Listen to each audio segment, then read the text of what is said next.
Basel III, which was introduced in 2010. Further strengthening of capital requirements and the introduction of new liquidity in leverage ratios.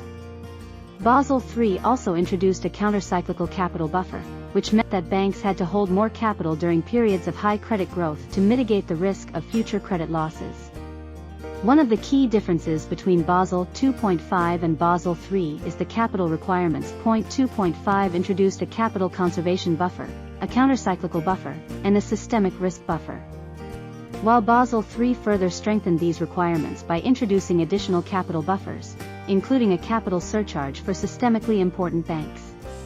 Basel III also strengthened the leverage ratio, which measures a bank's Tier 1 capital in relation to its total assets. 2.5 introduced the leverage ratio as a non-risk-based capital requirement, while Basel III increased the minimum requirement for the leverage ratio. Another significant difference between Basel 2.5 and Basel LLL is in the area of liquidity requirements. 2.5 did not explicitly address liquidity risk, while Basel III introduced the liquidity coverage ratio, LCR, and net stable funding ratio (NSF), which are designed to ensure that banks have sufficient liquidity to withstand short-term and long-term financial stress. Basel III also introduced additional measures to address systemic risk, including a capital surcharge and a systemic risk buffer for systemically important banks. Finally, Basel III introduced a standardized approach for credit risk and operational risk, as well as a standardized measurement approach for market risk. In addition to the continued use of the internal ratings-based approach used in Basel 2.5 overall, Basel III built on the improvements of Basel 2.5 by addressing its shortcomings and strengthening the resilience of the banking system through additional capital liquidity and systemic risk requirements. The latest Basel regulations, Basel IV, were proposed in 2016 and aimed to further increase the minimum capital requirements for banks, particularly for risk-weighted assets in the trading book.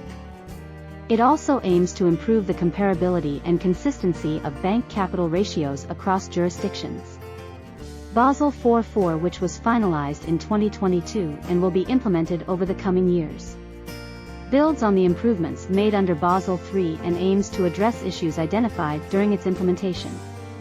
Basel IV further strengthens the resilience of the banking system by introducing new capital requirements, including a new output floor, which ensures that banks' risk-weighted assets are not significantly lower than their actual risks. Overall, Basel IV also aims to refine and improve the measurement and management of risk, including further improvements to credit risk and operational risk approaches.